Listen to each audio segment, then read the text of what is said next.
Hello, everybody. It is a great pleasure to be here in the Medical Computer Vision Workshop at CVPR 2021, and I want to express my sincere gratitude to the organizers for the opportunity to be able to present my work here. I decided to give a talk that I titled Self-Supervised Learning in 3D Vision under Photometric Inconsistency for Quantitative Endoscopy because it's a topic that we've been working on for quite some time, reporting progress over the years, also here at CVPR and at MICAI. This is work that has emerged from a very productive collaboration between Dr. Taylor, Dr. Hager in the Malone Center and in Robotics Center at Hopkins, and Masaru Ishii, who is a head and neck surgeon at the Hopkins Hospital. And it is work that is led by Xingtong Liu, a PhD student about to graduate in my group, with contributions from Max Lee and Benjamin Colleen. Now, before talking about the methodological contributions that we're making here, I want to build a case for quantitative endoscopy and why we care about developing the methods that I'm going to be presenting here. Now, one very clear opportunity is the monitoring of topical treatment effects, for example, steroid injections into polyps in the sinuses and the nasal pathway airways. And one question that doctors routinely face in this regard is a rather simple one, which is the treatment effective? Now, when we consider the example that I put on the slide here at the bottom, it is perhaps easy to see that this treatment probably is effective. Now, this, however, are extremal cases. At the very beginning and towards the very end, this treatment can take a longer period of time, with the patient coming back into outpatient setting for multiple verifications. And in the beginning, after a couple of injections, this treatment effect may not be as obvious, the polyp may not be as large, and there the change that we observe between repeat visits is going to be much more subtle. Now, in those cases, we face an issue because endoscopy of the sinuses is qualitative and the interpretation is subjective due to the fact that there are certain complications in the sense that we cannot properly measure on projective images, and the viewpoint may simply be different. So even if we do measure something on the imaging plane, the next time we measure a slightly different quantity. Now, imagining that we have some tool for quantitative endoscopy, some algorithm, some algorithmic solution that would allow us to assess the three-dimensional morphology as it changes over time longitudinally, we would have means now to quantitatively assess this change in, for example, polyp size, which would allow us to quantifiably report the changes due to the treatment changes due to the injection of, for example, steroids. One way of seeing this here would, for example, be the comparison of a preoperative CT scan or pre-treatment CT scan with longitudinally over time three-dimensional reconstructions of the same anatomy rendered and reconstructed solely from endoscopic video. So really what we would want is a method that looks something like this, where we are taken as an input a video sequence from endoscopy that shows the relevant anatomy, and that is then processed using some method, can be purely algorithmic, can be learning based, fundamentally then resulting in a three-dimensional reconstruction of the anatomy that was explored using our endoscopic device. This problem doesn't sound particularly unexplored, and indeed it is not unexplored at all. There is quite a bit of prior art from general purpose computer vision that is not so much concerned about endoscopic and medical video analysis, but that really considers reconstructions and multi-view stereo for arbitrary scenes and regular cameras. The first algorithm that comes to mind, for example, is the structure for motion algorithm that has received quite a bit of popularity in these early studies that reconstructed the architecture in Rome and other cities solely based on crowdsourced pictures downloaded from Flickr. This is a very powerful algorithm, and it gives relative camera poses as well as the three-dimensional structure. It can be either sparse or can be dense. However, because the algorithm is able to deal with different camera parameters, this algorithm takes quite a bit of time and is usually run retroactively. Now, a slightly different set of problems is the so-called simultaneous localization and mapping based problem, SLAM, which essentially is a similar idea than compared to structure for motion. However, because several assumptions are being made to simplify the problem, this now allows, in this case, sparse real-time camera localization and reconstruction of the three-dimensional environment.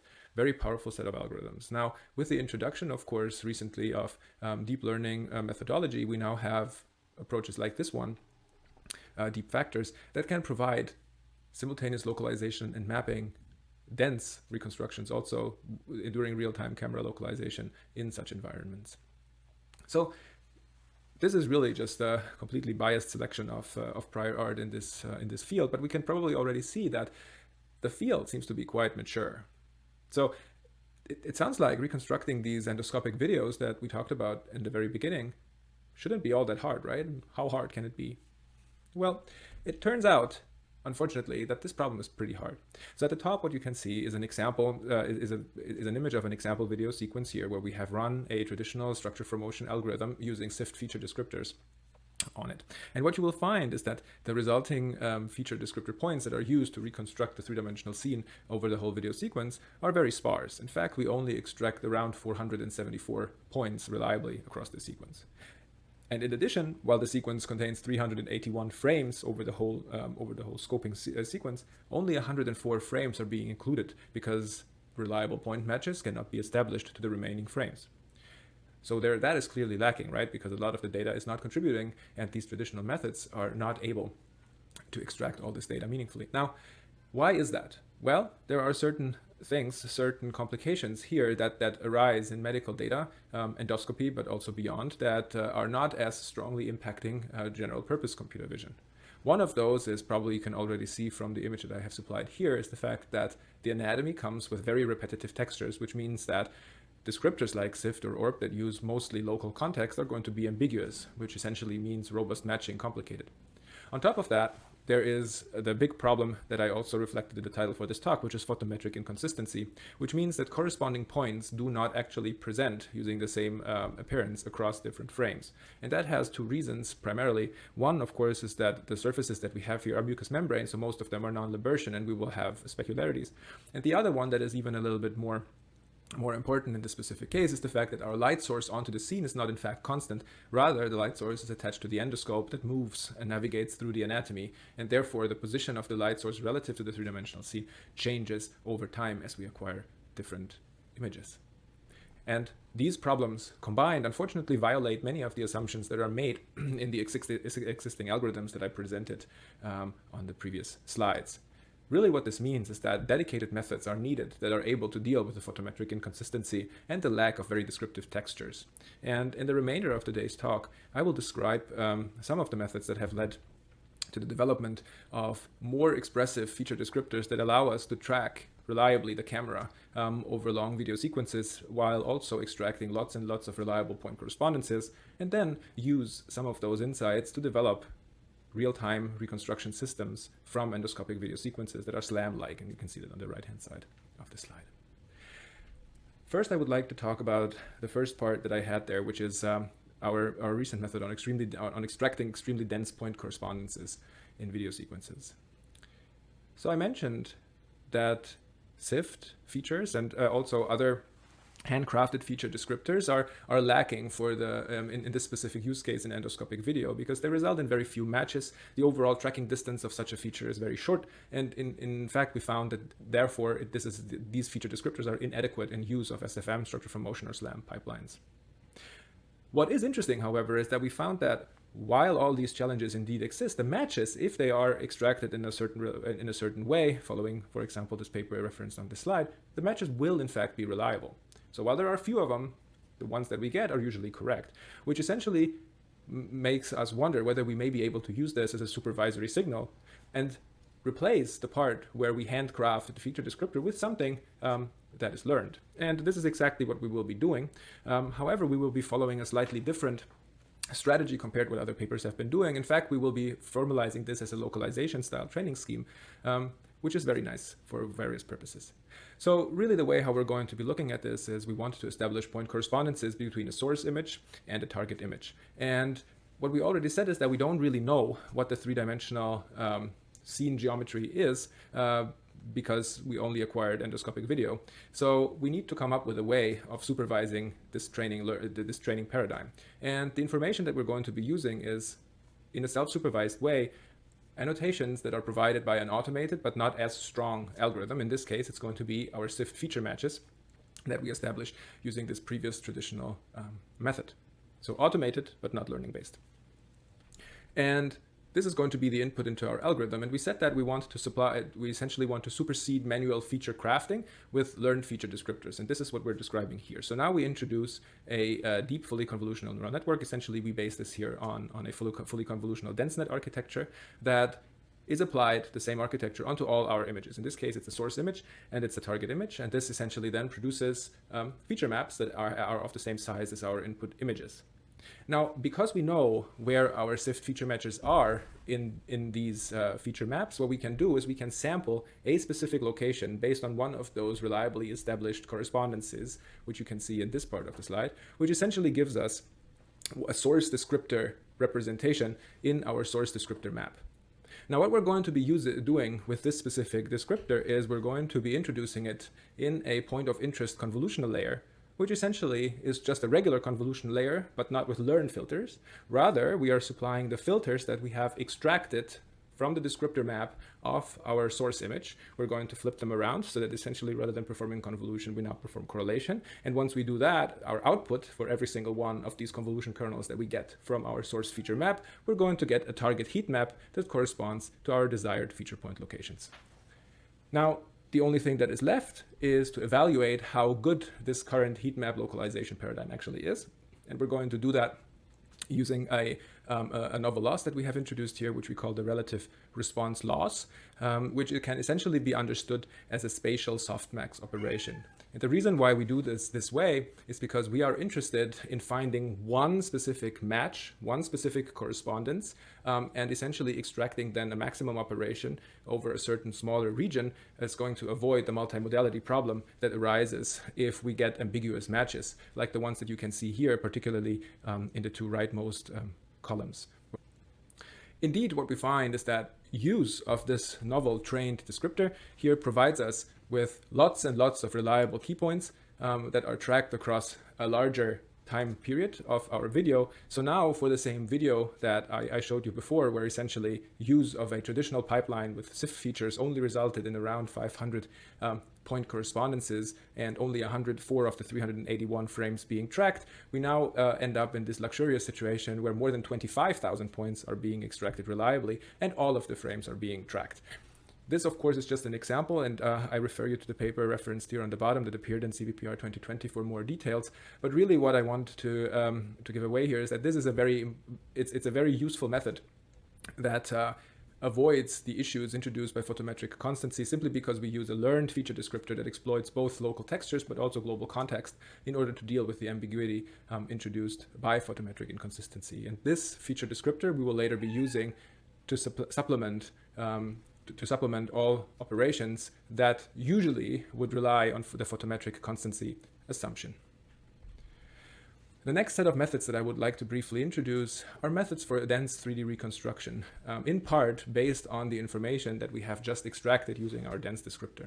So really what we would like is for every endoscopic video sequence, we would like to extract the three-dimensional dense reconstruction so that we can perform longitudinal monitoring and quantification of treatment effects, for example. So here what we're going to be using is we're going to use the camera poses that we get using a structure for motion algorithm based on the descriptors that we have now established using our learning-based method that I introduced previously.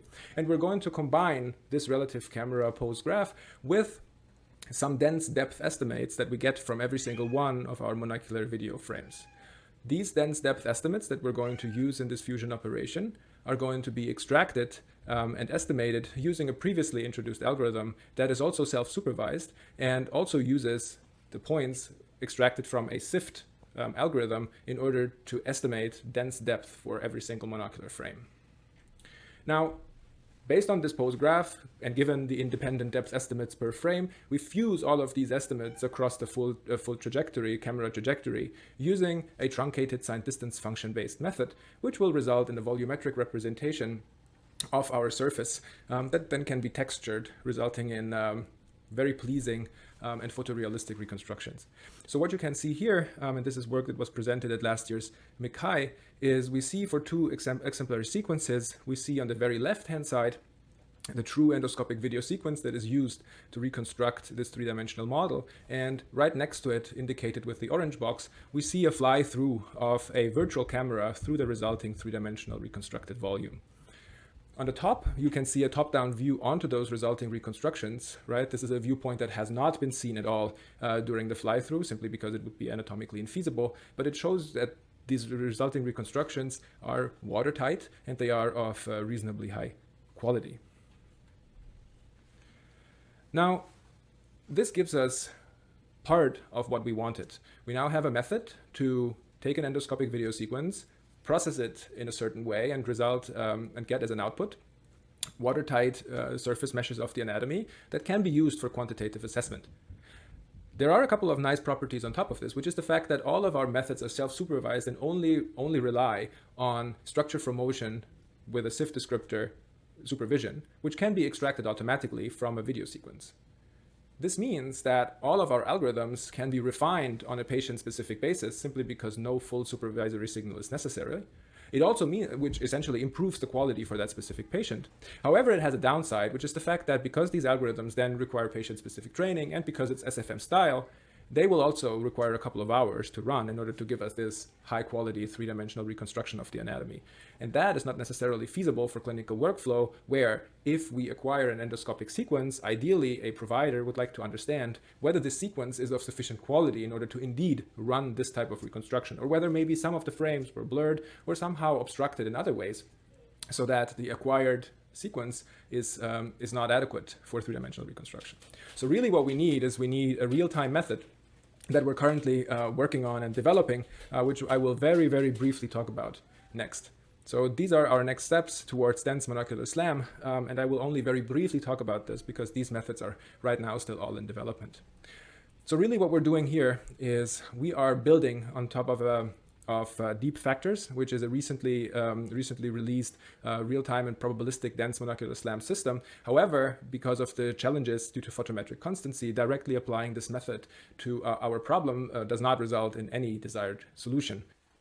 How are we going to address the issues with photometric inconstancy? Well, the optimization in this specific SLAM factor, in this specific SLAM algorithm, has three pairwise factors that are being optimized over. One is the feature metric factor, which essentially evaluates dense photometric constancy between images.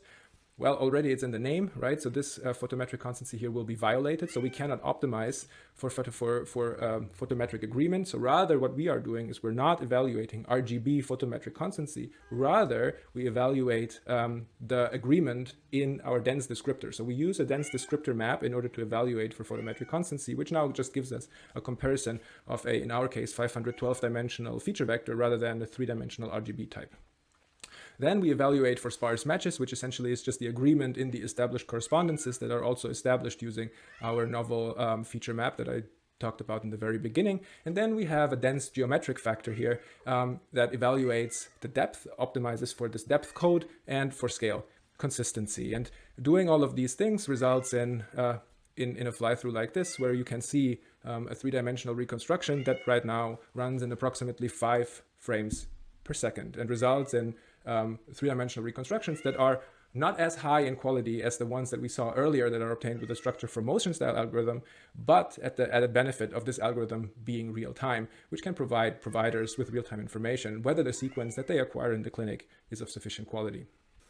In conclusion, I wanted to drive home the point that while lots of methods in the general computer vision literature exploit image synthesis as a proxy for self-supervision, that is not the only self-supervisory signal that we may be able to use.